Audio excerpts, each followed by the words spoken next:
ସରାରଞ୍ଜନା ବୋଲି ଅଛନ୍ତି ତାଙ୍କର କ୍ୟାନ୍ସର ହେଇଥିଲା ସେଇଠି ଶୋଇଲେ ଆସିକି ଆମେ ଠାକୁରଙ୍କୁ ହରଧୁଣି ଦେଲୁ ବିଶ୍ୱାସ କରିବେନି ସେ ସମ୍ପୂର୍ଣ୍ଣ ଭଲ।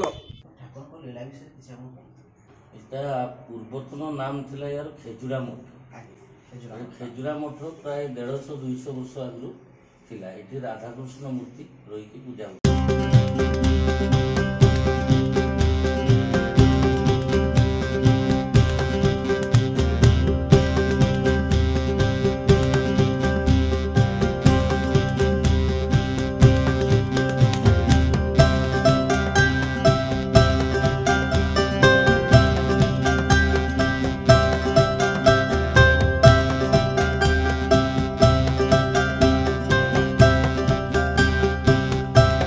मंदिर महाप्रभु पूजारी तेणु आपण मुहर आम शुणा चाहूँ ठाकुर किसी कथा।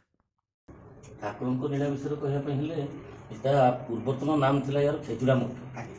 खेजुरा मठ प्राय 150-200 वर्ष आगु थिला। एठी राधाकृष्ण मूर्ति रही पूजा होते मठ बोली से माताजी बाबाजी रही पूजा करुले।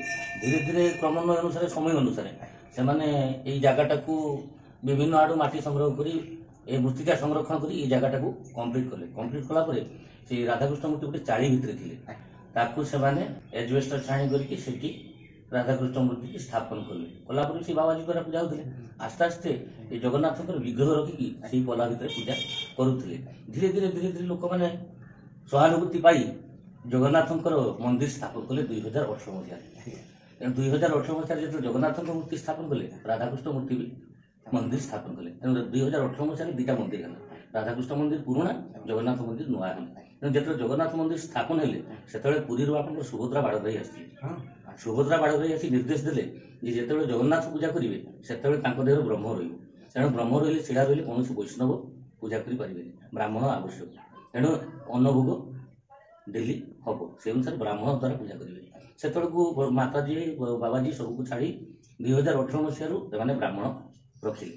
2018 मसीह दुईटा मंदिर अन्नभोग सहित पूजा होती जी जहाँ खिचड़ी खीरी जहाँ कि दिए एवं वर्षे जो पर्वपर्वाणी चंदन पूजा ठूँ आरंभ कर मकर पर्यंत सबकि पर्वपर्वाणी धीरे धीरे है हेते हेते 3 जन ब्राह्मण गलापर मुझे 2021 डिसेम्बर 30 तारीख में आसी 2022 मसीह से आप राधाकृष्ण मंदिर नुआ विग्रह स्थापन है जोटा कि आप ये पत्थर मुगुनी पत्थर धड़ा मुगुनी पत्थर स्फटिक मूर्ति राधाकृष्ण मूर्ति स्थापन है 2022 मे मसरे है एमती चली था। गत मे 20 तारीख 2024 मसीह ये 3टा मंदिर पुणी प्रतिष्ठा है कारण से सुभद्रा बाड़ भाई कहले लक्ष्मी सिंहासन में जगन्नाथ बलभद्र बसले तेणु लक्ष्मी मंदिर अलग करा पड़े। तेणु जो लक्ष्मी मंदिर अलग है कर्तव्य अनुसार प्रसाद हो महाप्रसाद हो पारे पुणी विमला मंदिर है।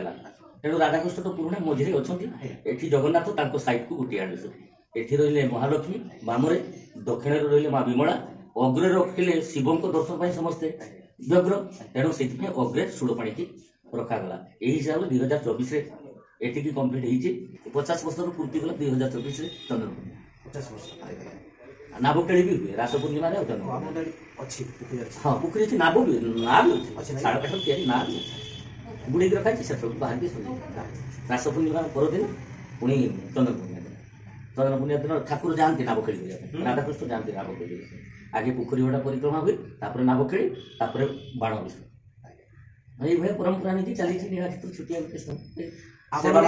शुणुवे जानुवे सब कथा तेणु आपने अजना क्षेत्र आप जान नीला क्षेत्र को आसतु देखु ये सब किसी जहाँ आम नना कहले आपने आसवे उपभोग करेंगे मंदिर सहित यार विवाह व्यवस्था भी रही 150-150 विवाह हुए विवाह मंडप भी कराई विवाह मंडप व्यवस्था अच्छी वर्ष को थे यज्ञ हाँपाई यज्ञ कुंड भी परमानेंट कराई आज्ञा आप सब शुणी करेंगे तेणु जहाँ शुणिले आपने तेणु आप आसतु देखु मत तो बहुत भल लगुच आपको केमती कौन लगे आप आसिक निजे अनुभव करूँ बहुत सुंदर ये।